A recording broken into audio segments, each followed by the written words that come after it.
Imagine waking up not to an alarm, but to the sounds of a bustling ancient city, the faint smell of wine, and something less pleasant clinging to the air.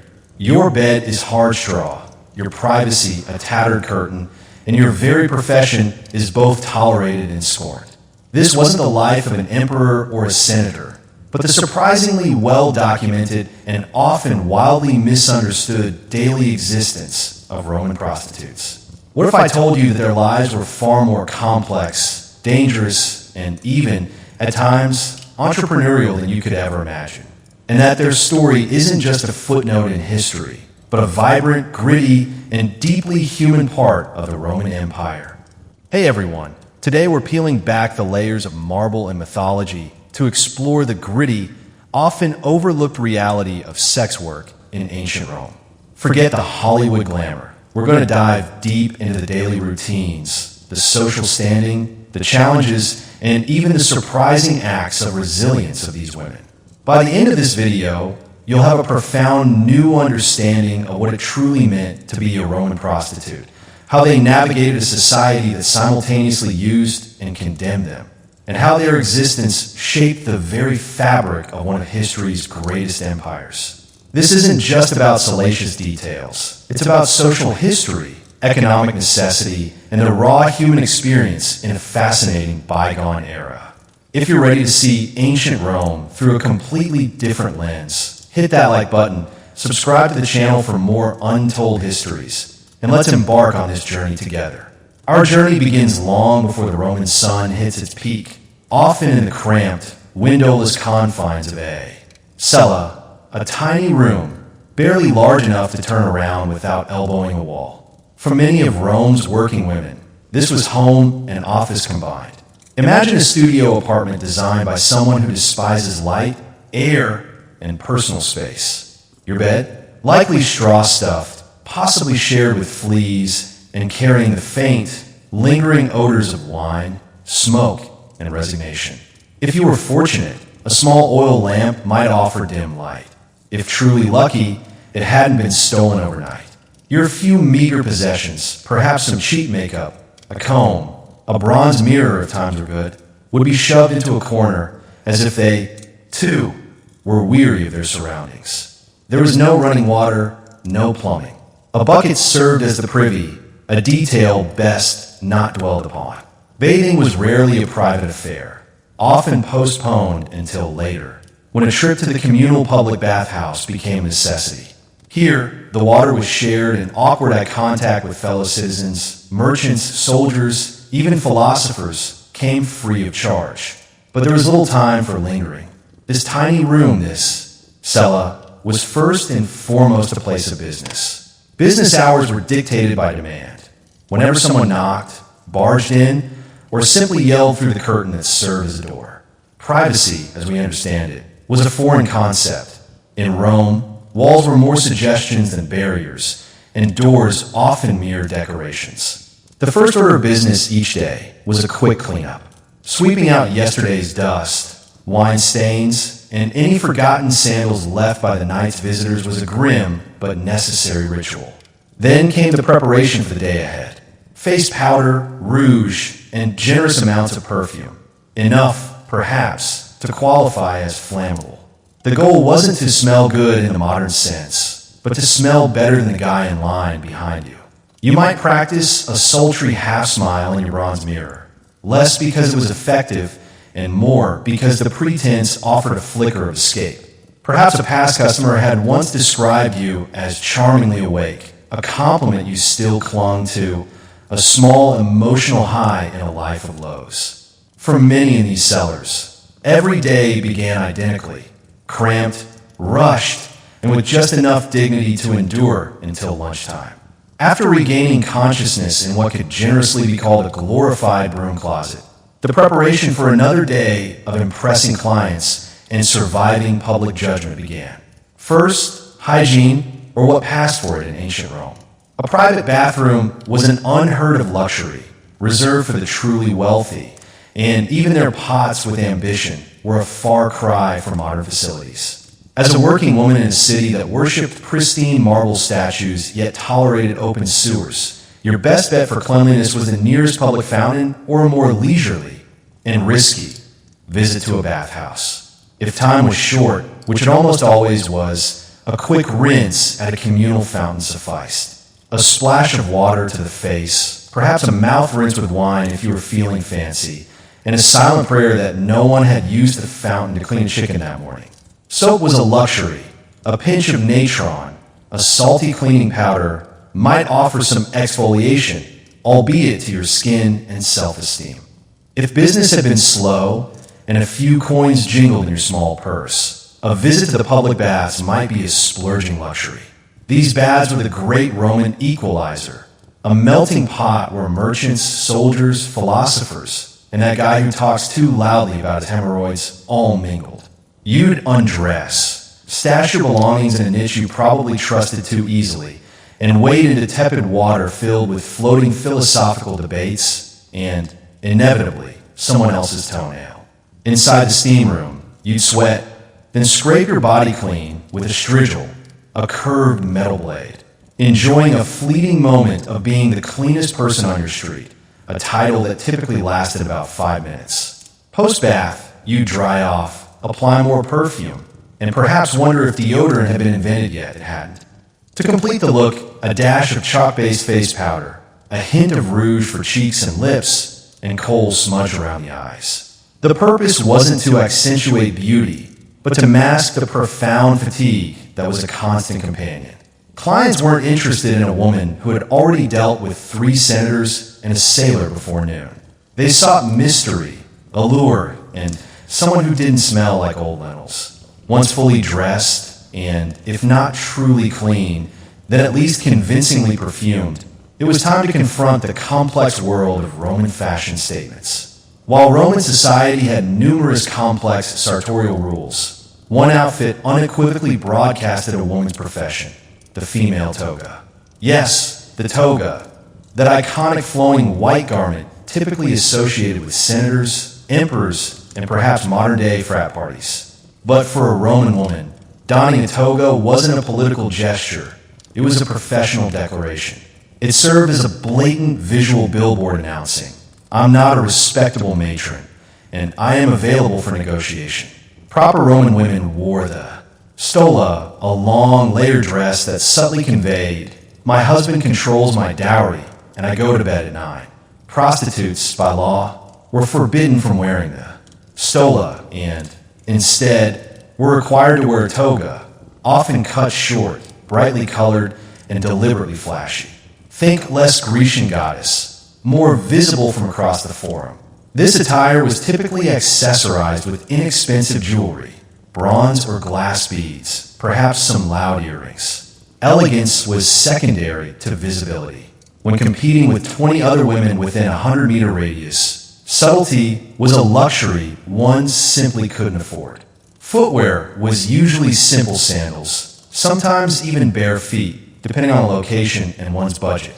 Comfort was never a priority, given the long hours spent standing, walking, and occasionally sprinting away from an unpleasant client or an overzealous moralist.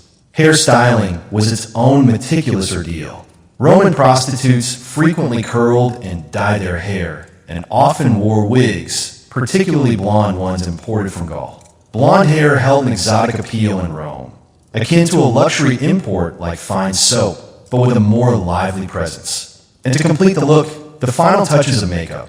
Pale face powder to contrast with red lips and cheeks, and thick kohl eyeliner to make the eyes pop, or at least appear less sleep-deprived. Once fully adorned, the obviousness of your profession was undeniable, and that was precisely the intention.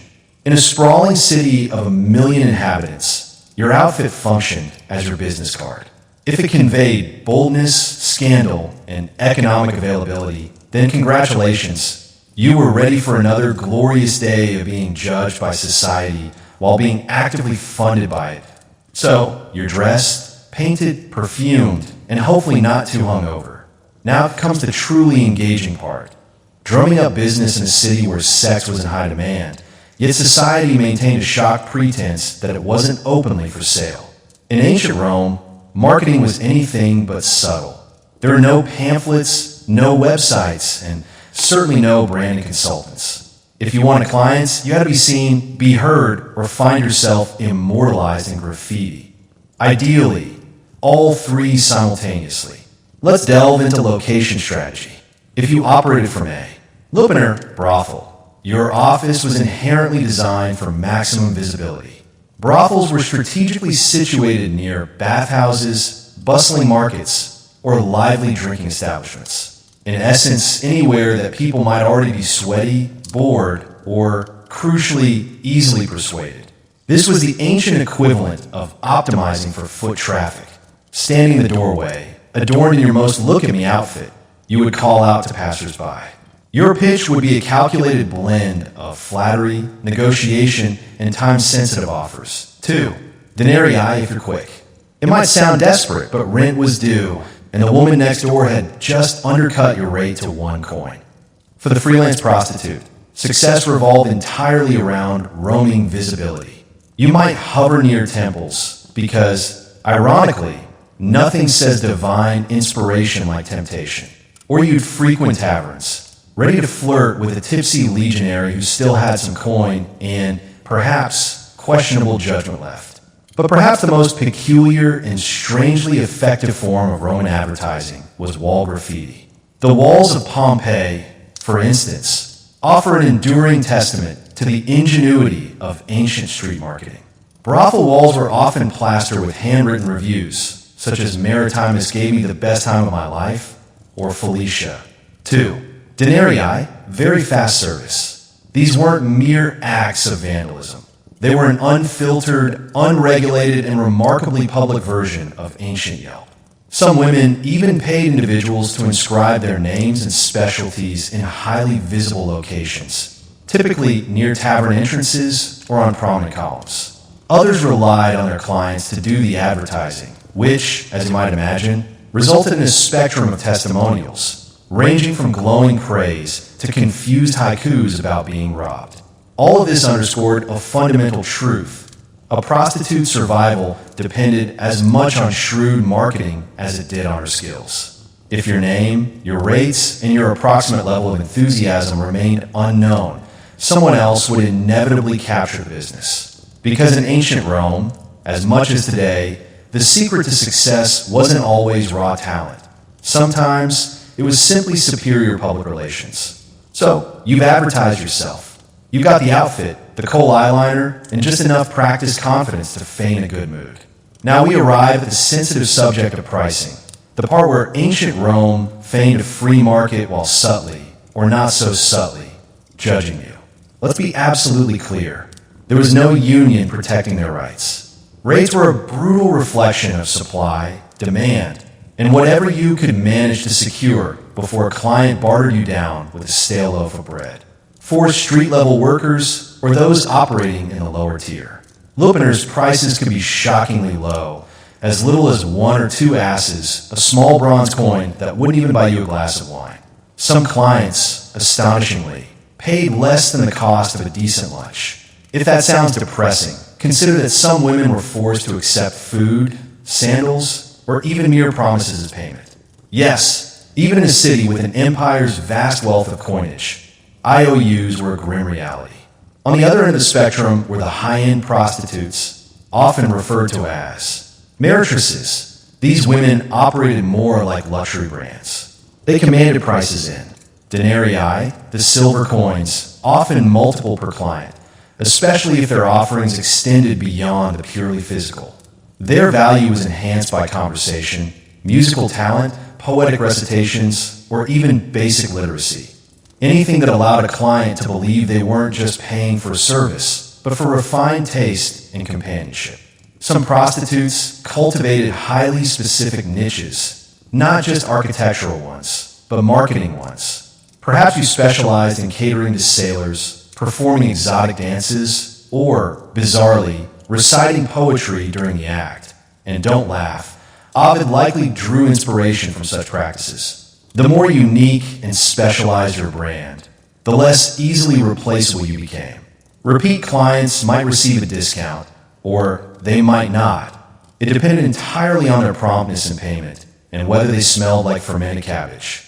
And if you worked under A, Leno, pimp, or brothel owner, a substantial portion of your earnings vanished before you ever saw a single coin. Tragically, some women were enslaved, meaning they received no payment whatsoever. Only basic food, shelter, and the distant, almost unattainable promise that one day they might buy their freedom, a near impossible feat akin to winning the Roman lottery. Welcome to the Lupanar, the Roman brothel. It was certainly not luxurious, but at least it had walls, which, by ancient Roman standards, already lent it more dignity than operating behind tavern. Technically, it was a place of business. Realistically, it was a sweaty, stone maze of dubious decisions. The term, Lupanar itself, derived from lupa, meaning she-wolf, a Roman slang term for a prostitute. So, your job title was rather unflatteringly also your animal comparison. Not exactly empowering, but at least consistent. Most Lupanars were two-story buildings, strategically squeezed between bathhouses and bars, ideal for intercepting foot traffic from half-drunk senators and board sailors. Inside, a narrow hallway typically led to a series of tiny rooms. Each was sparsely furnished with a stone bed, a thin mattress, and just enough space for profound life reconsiderations. There were no proper doors, only curtains, offering an open floor plan vibe.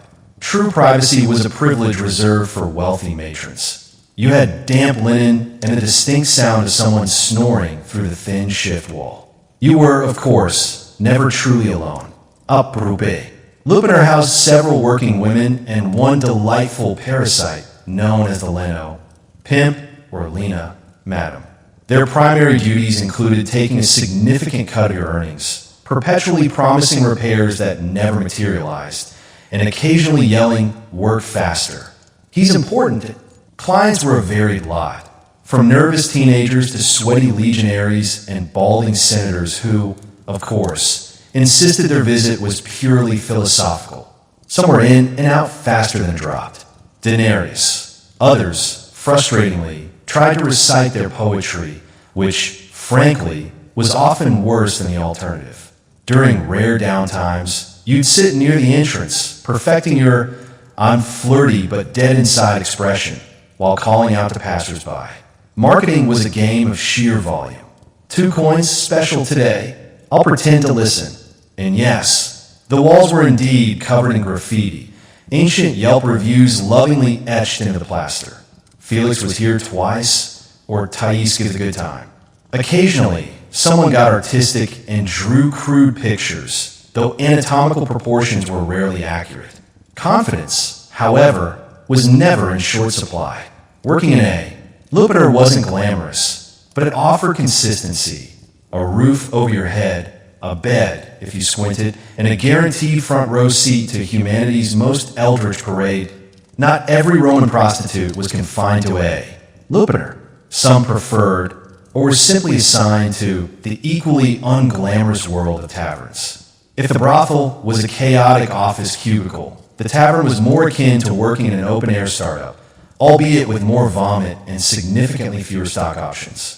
Taverns, known as Caponi or Papini, were Rome's quintessential gathering spot for drunkards, merchants, off-duty soldiers, and men named Gaius with crippling gambling debts, all congregating to drink, shout, and pretend to understand Virgil.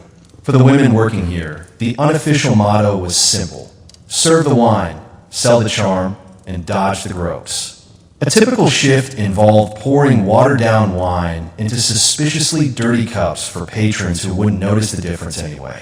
Simultaneously, with your other hand, you'd flirt just enough to keep the denarii flowing, but not so much as to incite a brawl. Unless, of course, the brawl promised to be entertaining, in which case, carry on. Unlike brothels, taverns were technically food establishments, providing the delightful olfactory backdrop of boiled cabbage, fish sauce, and copious body odor.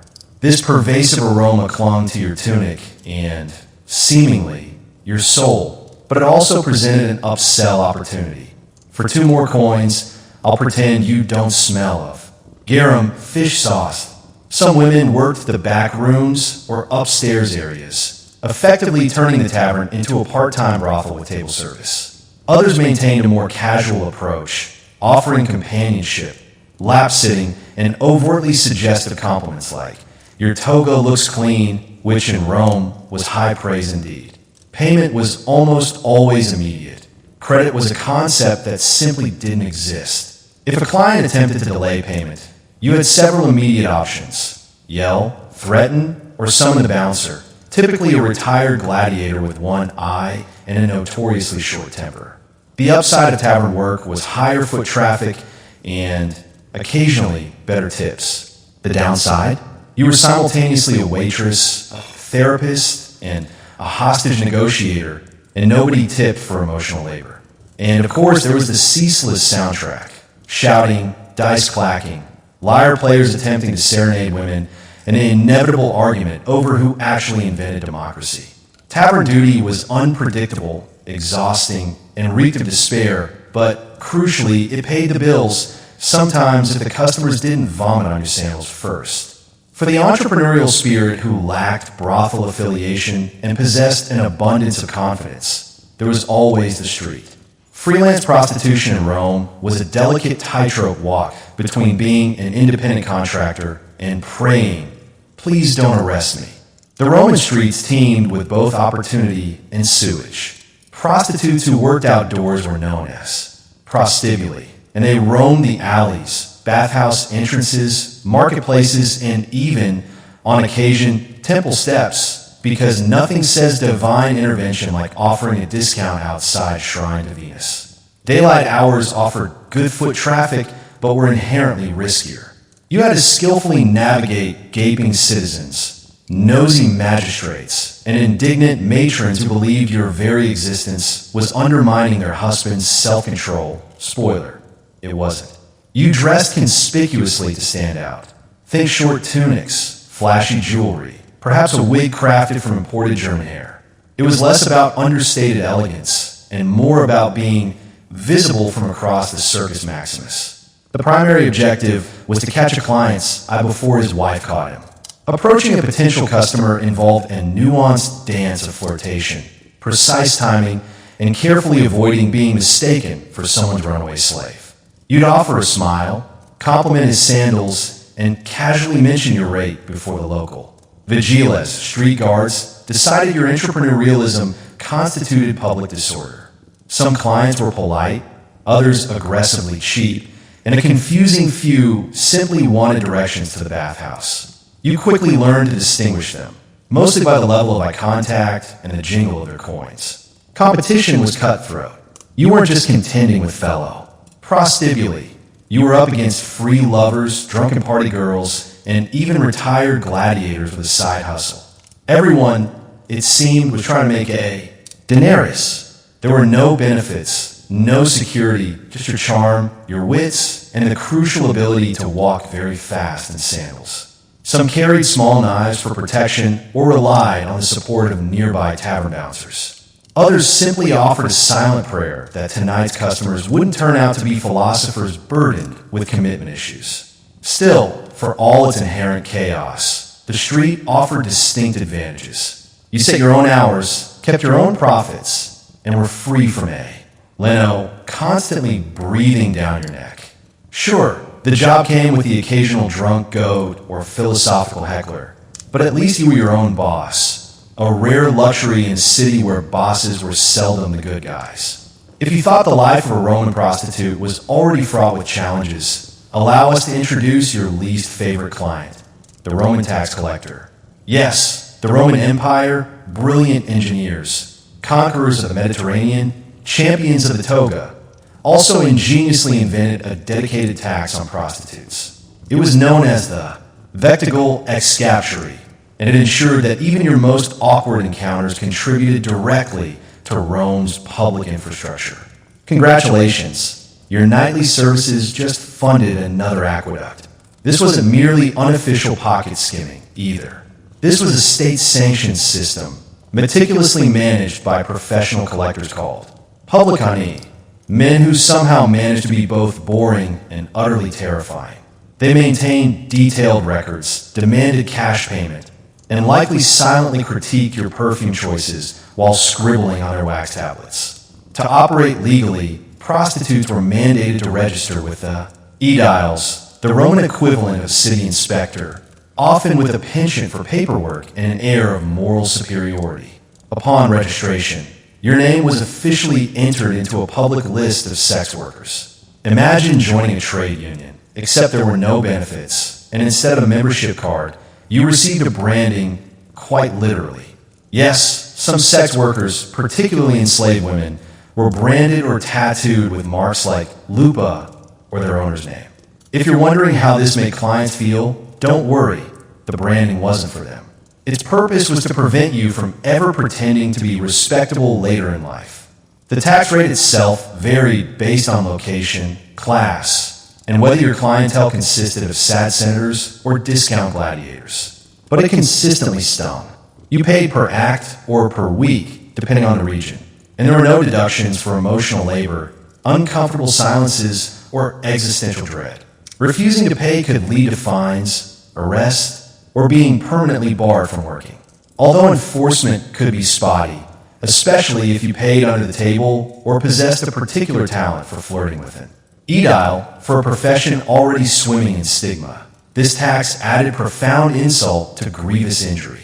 Rome was, in essence, declaring, we officially disapprove of your lifestyle. Also, kindly hand over 10% of your earnings. But hey, on the bright side, at least you could proudly claim your labor helped fund another temple, probably dedicated to a goddess who still wouldn't answer your prayers. In Rome, being a prostitute meant you had legal permission to exist, but social permission to be endlessly judged. Yes, prostitution was officially tolerated by law, taxed, regulated, and even registered. But this official acceptance did absolutely nothing to prevent every senator, priest, and bored philosopher from publicly or privately expressing their profound disapproval, often while zipping up their tunic. Enter the moral police, not an official squad with batons, but a vast, unpaid, and omnipresent network of senators, priests, matrons, and writers. All of them seemed to believe it was their divine duty to publicly shame you, even as they privately enjoyed the fruits of your labor behind closed doors. At the pinnacle of this hypocrisy food chain stood the Roman Senate, a cadre of aging elites who vehemently championed the preservation of Roman virtue, a concept they typically defined as whatever we aren't caught doing. Many would publicly rail against moral decay while meticulously maintaining discreet tabs at every brothel from the Forum to the seedy Subura. Then there were the actual public officials, the aediles, whose job it was to enforce laws concerning cleanliness, public order, and decency. Their duties included regulating brothels, inspecting establishments, and, maddeningly, sometimes fining women for being too obvious about their profession, a profession that, ironically, was legally required to be obvious. You simply couldn't make it subtle, even if you tried. Writers like Juvenal and Seneca had a field day. They lampooned prostitutes in their verses, lumping them into categories with greedy merchants, loud women, and horror of horrors, women who read books. And yet, these same writers would provide remarkably vivid, suspiciously detailed descriptions of brothel life, almost as if they had undertaken extensive research themselves. Even Roman matrons, the respectable wives of the elite, eagerly participated in the judgment. They wouldn't deign to speak to you, of course, but they would sweep past your street corner with a withering gaze that could sterilize a fig tree. Some even formally petitioned for laws to ban prostitutes from wearing jewelry or entering public baths, a truly rich demand, considering many of their husbands treated bathhouse visits like a part-time job. Working as a Roman prostitute came with a host of specific occupational hazards, namely disease, injury, and whatever that thing was the sailor from Brundisium left behind. Welcome to the ancient health and wellness chapter, where the only reliable prescription was hope you survive. Let's begin with the grim reality of venereal disease. Ancient Rome certainly didn't grasp germ theory, but they were acutely aware that some men left you with more than just a coin purse and a badly recited poem. Roman texts contain descriptions of symptoms ranging from persistent itching to, disturbingly, things falling off that shouldn't. The available medical advice was usually a desperate concoction, a mix of vinegar washes, crude herbal ointments, and fervent prayers to Venus. Pregnancy was another ever-present, terrifying concern. There was no birth control pill, but there were options if you possessed the courage and the necessary funds. Prostitutes employed natural contraceptives like silphium, an extinct plant famously over-harvested for this exact reason, animal intestines repurposed as crude condoms, and wool tampons saturated with various herbal concoctions. Their effectiveness was, at best, somewhere between maybe and miracle. If pregnancy occurred, the situation became profoundly complicated. Some women carried their pregnancies to term and raised their children, often within the very confines of the brothel. Others were forced to abandon their infants to foundling homes or, tragically, the open streets. Infanticide, while not officially legal, was often met with a convenient blind eye, a practice that was practically a civic duty. For the myriad day-to-day ailments, sore muscles, cuts, stress-induced rage blackouts, the typical remedies were wine, opium, or a sharp slap from your Lena to stop whining. If these failed, a desperate visit to a temple of Asclepius might ensue, where you'd sleep on the floor, clinging to the hope of a healing dream. Ancient wellness culture was less spa weekend and more mystical nap with side effects. Infections were rampant. Hygiene was, at best, an ambitious aspiration. There were no gloves, no antiseptics, and absolutely no one diligently washing their hands before sticking fingers where fingers had no business being. And let's not overlook the immense emotional toll. Depression, trauma, and anxiety were unspoken, yet integral parts of the job. Rome, of course, had no therapists. Your support system consisted of fellow prostitutes, the numbing solace of wine, and perhaps the occasional stray cat that listened without judgment. In a city where divine intervention was blamed for everything from devastating floods to embarrassing flatulence, Roman prostitutes weren't just attempting to evade moral judgment. They were also desperately trying to stay on the good side of the gods, or at the very least, bribe them for health, luck, and a low-maintenance clientele. Religion in Rome was an all-encompassing full-time occupation, and the gods were perpetually watching, judging, and occasionally cursing. However, the sprawling divine pantheon did include a few deities who were, shall we say, more lenient toward your chosen profession. Foremost among these was Venus, the goddess of love, beauty, and a general inclination toward poor decision-making. Many prostitutes maintained small altars dedicated to her within their tiny rooms. Offerings of flowers, perfume, or a humble coin were made with fervent hopes of attracting wealth, charm, or, at the absolute minimum, clients who didn't smell like boiled goat. Then there was Fortuna, the capricious goddess of luck. Given the wildly unpredictable nature of daily income, which could swing from a gleaming gold bracelet to 3 moldy grapes and a vague promise, Fortuna was, to put it mildly, kind of a big deal. You might wear a charm bearing her likeness, or whisper a quick prayer before a new customer, distinguishable by too many rings and suspiciously clean sandals, walked in. But Roman religion wasn't all glimmer and flirtation. The darker underbelly of belief encompassed superstition, omens, and desperate magical countermeasures. Because when all else failed, one simply blamed the spirits. You'd burn incense to ward off the malevolent evil eye, tie red cords around your ankle for protection, or, not uncommonly, hire a professional which to curse a rival prostitute's hairline. And don't laugh, actual curse tablets, known as depictions, have been unearthed throughout Roman brothel districts. Many of these read like ancient Yelp revenge reviews. May her tongue rot. May her clients dry up. May she trip in the street and land in donkey dung. If you were enslaved, your prayers might also be directed toward Mercury, the swift god of commerce and transactions, because, frankly, your life was one long receipt.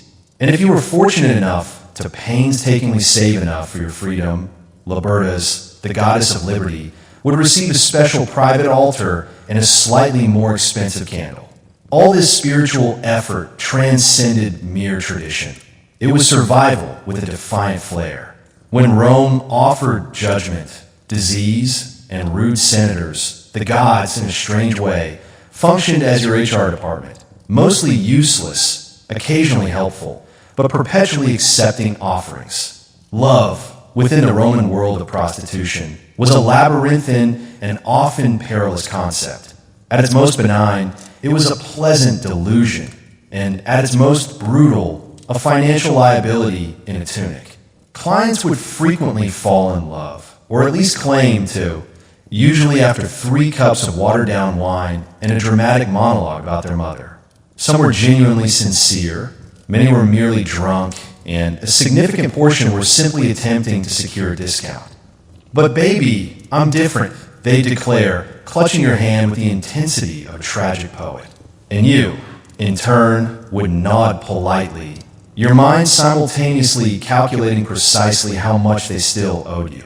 Some working women did reciprocate these feelings, or at the very least, expertly pretended to. Emotional labor was an inherent part of the package. Smile, listen, pretend his toga doesn't smell like despair. For a very select few clients, something genuinely real might develop. A profound attachment, genuine affection, or simply a shared sense of mutual exhaustion. But more often than not, romance proved to be a perilous distraction, especially when you remembered that Roman law officially categorized you as infamous. This meant you were legally forbidden from marrying a Roman citizen, even if you desired it. This legal barrier didn't deter everyone from trying.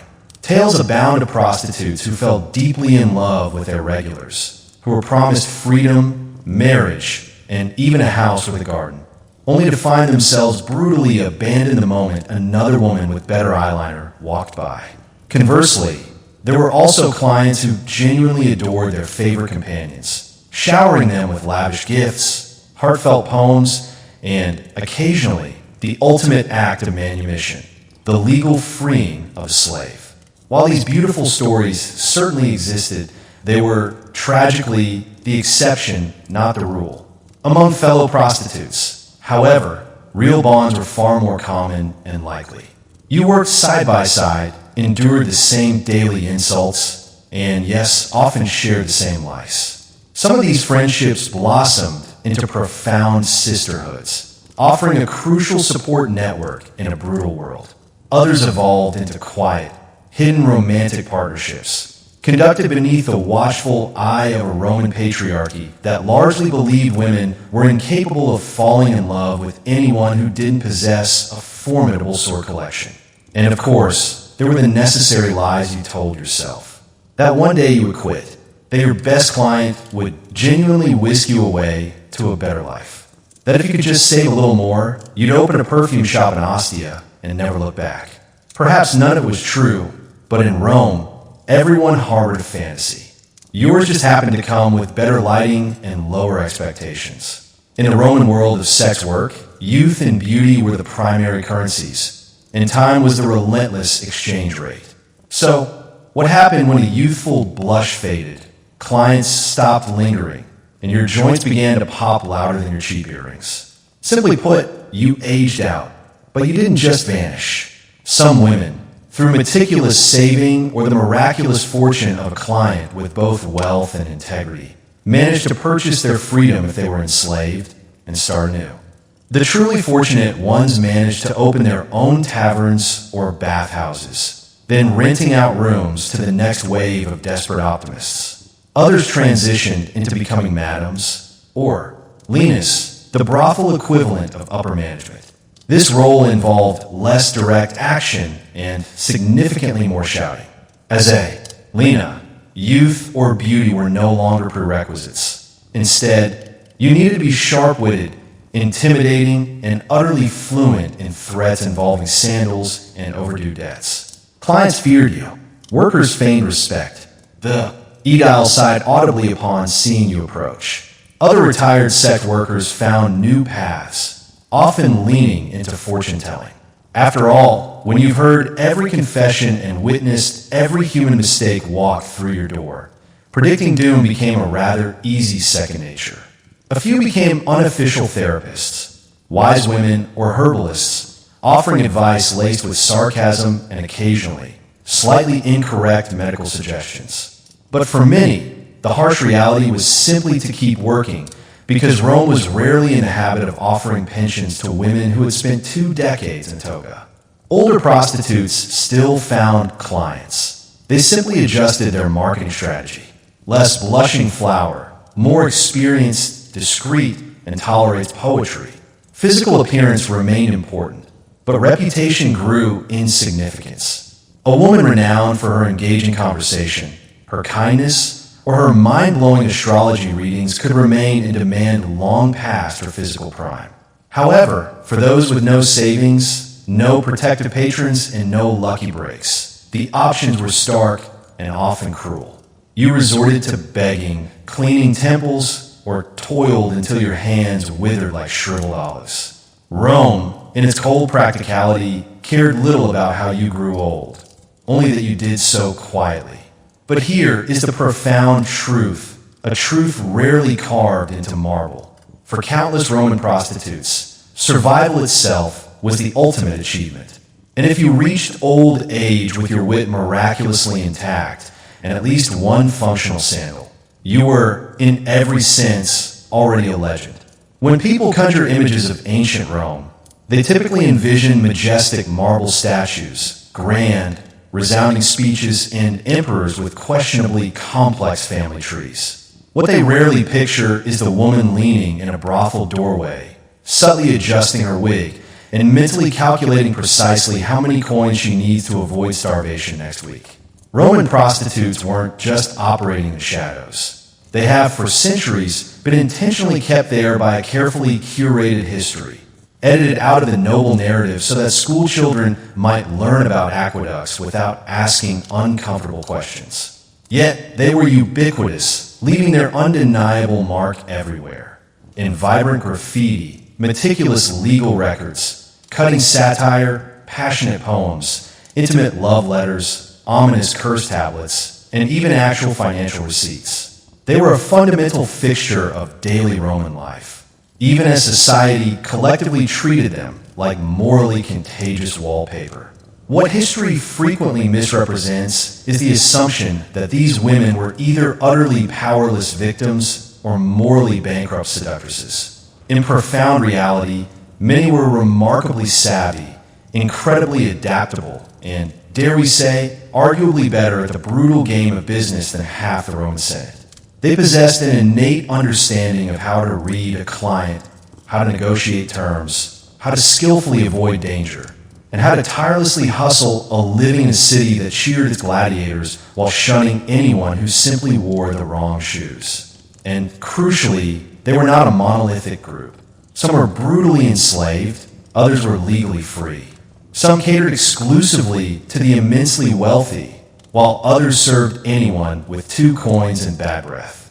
Some loathed every second of their existence, while others painstakingly carved out small, manageable corners of power and routine within their lives. Most existed somewhere in between, like everyone else in Rome, perpetually pretending they weren't utterly exhausted. Their deeply personal stories were rarely penned by their own hands. Instead, they were remembered by poets searching for poignant metaphors, by moralists dramatically clutching their pearls, or by diligent archaeologists meticulously piecing together Pompeii's most scandalous wall scribbles. But here's what is truly remarkable. Their presence is still undeniably visible in weathered stone carvings, in sarcastic graffiti, in the intricate laws and clever loopholes, and in casual, offhand mentions within love poems. These women were systematically erased from the annals of respectability, but they could never be erased from the undeniable reality of history. They worked, they laughed, they sometimes scammed, they wept, and above all, they profoundly endured. All this without the grand marble statues or gilded tombs, leaving behind only the faint, resilient ink on a crumbling wall. Maritima was here and worth every coin. So, the next time someone waxes poetic about the unparalleled glory of Rome, remember, behind every toga-clad philosopher, there was a working woman, silently keeping both the economy and the vital gossip alive. This journey through ancient Rome's hidden lives truly reveals how complex and layered history can be. What surprised you the most about the daily life of Roman prostitutes? Did anything challenge your preconceived notions? Share your thoughts and questions in the comments below. I love hearing your insights. If you found this deep dive valuable, please give this video a big thumbs up. It helps us reach more history enthusiasts like you.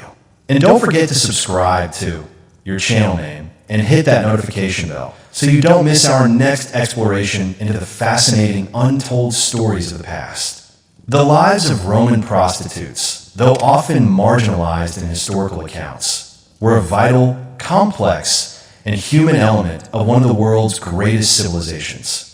Their story is a powerful reminder that history is not just about grand battles and famous figures, but about the resilience, the struggles, and the enduring humanity of everyone who lived it. By acknowledging these hidden histories, we gain a much richer, more honest understanding of the past, and perhaps of ourselves. Thank you for joining me on this profound journey into the shadows of ancient Rome. Until next time, keep exploring, keep questioning, and keep learning.